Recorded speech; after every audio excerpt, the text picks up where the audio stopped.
Welcome back to Hardware Security. This week, we will talk about how hardware designers can protect their design intellectual properties from being misused. We will learn what design intellectual properties are and why they are important in modern hardware design.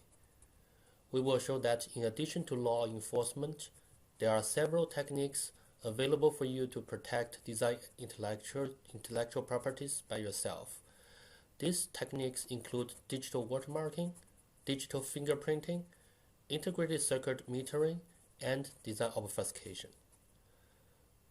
Through the discussion of this method, we will also see how to make the trade-off among security, cost, and system performance. No special background is needed to understand these concepts. However, the examples we will use require some basics on digital logic design. We will also introduce the concepts of graph coloring problems and graph partitioning problems when we use them. According to the Cambridge International Dictionary of English, intellectual property is an original idea which can be used to earn money. Original reflects the novelty of the intellectual property, and the phrase can be used implies the usability of the intellectual property. Examples of intellectual properties are products, technologies, softwares, and so on. Meanwhile, it also states that the person or group who is recognized as having the idea can use the law to prevent other people from earning money by copying it. This law enforcement includes patents, copyrights, trade secrets, and so on.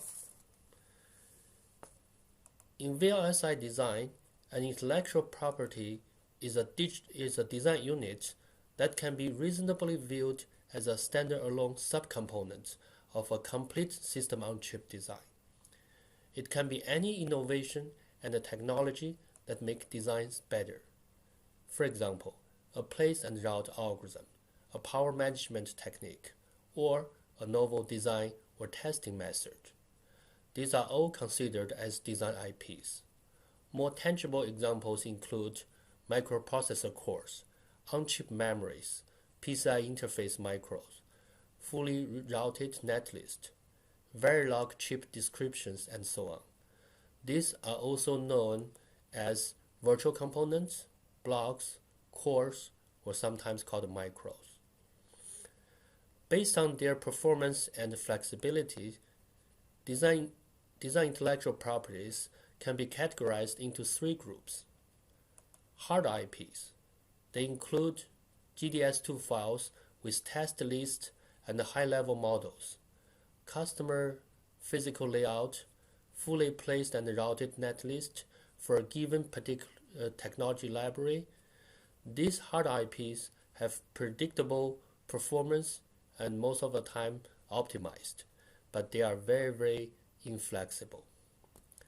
On the other hand, soft IPs are delivered in the form of synthesizable HDL code like Verilog or VHDL programs.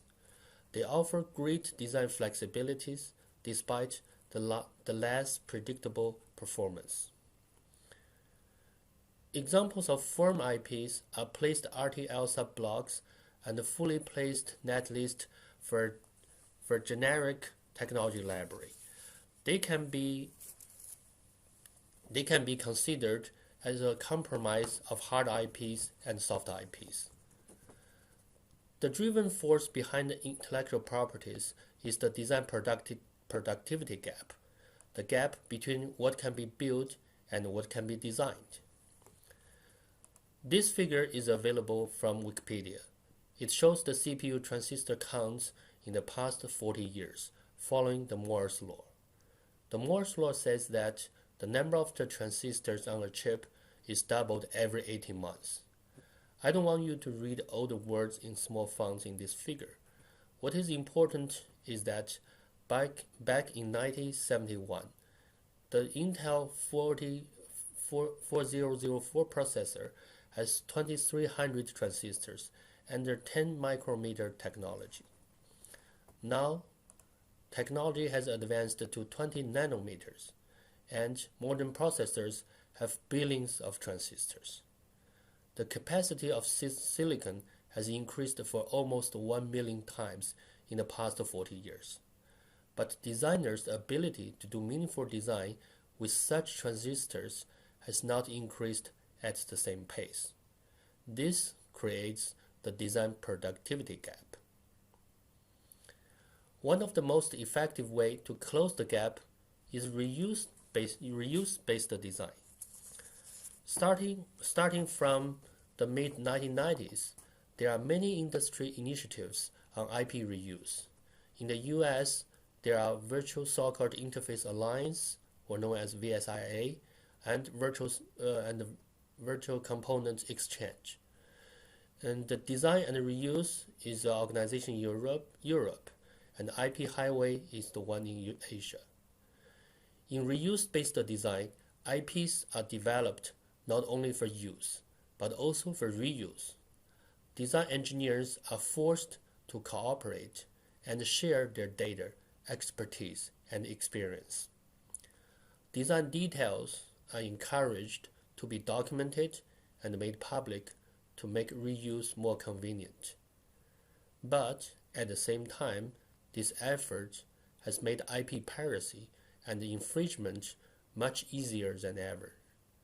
Since early 1990s, litigation cases in semiconductor related to IP infringement have been increased very fast, causing an estimated annual revenue loss of billions of dollars.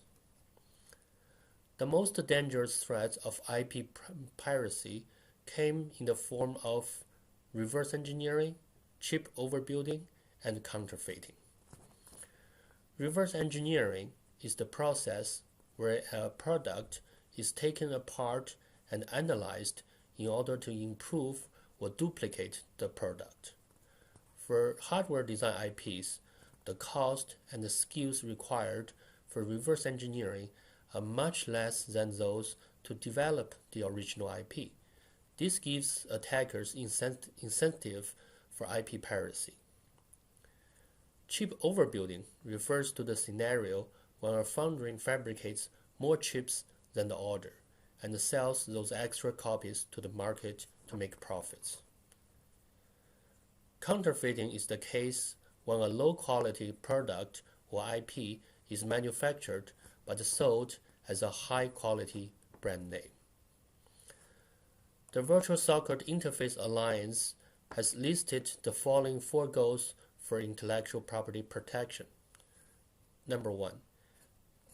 Enable IP providers to protect their IPs against unauthorized use. Number 2. Protect all types of design data used to produce and deliver IPs. Number 3. Detect use of IPs. And finally, trace of IPs. In practice, most design IPs are secured by deterrent and protection mechanisms. Commonly used deterrent includes patents, copyrights, contracts, trademarks, and trade secrets. They do not directly prevent IP piracy, but rather discourage the misuse of IPs because the attacker, once being caught, may face lawsuit and severe penalty to recover the financial loss of the IP provider. However, it is the IP provider's task to identify and report IP infringement and find the attacker. Protection mechanisms, on the other hand, use means such as encryption, chemicals, obfuscation, and dedicated hardwares to prevent unauthorized access to the IP. Standard encryptions can be applied to protect the design IPs. For example, both Xilinx and Altera have offered encryption on their FPGA boards. Chemicals can also be integrated into the chip for passive protections, mainly for military devices. When the surface of the chip is scratched and exposed to the air, it will damage the exposed silicon and thus prevent reverse engineering. Meanwhile, obfuscation methods have been proposed at various design phases in order to disguise the design and make reverse engineering much more difficult. In addition, industry organizations have been working on establishing standards for IP reuse and IP protection. For example, Virtual Socket Interface Alliance has published two tagging standards to protect hard IPs and soft IPs. Law enforcement is the only means to get back the revenue lost to IP piracy. Encryption and other protection mechanisms make IP piracy more difficult and more expensive. But only the detection schemes such as digital watermarking, digital fingerprinting, and integrated circuit metering can enable IP providers to identify the occurrence of IP piracy. This identification will be the first step towards legal fight against IP infringement. We will focus on these methods this week.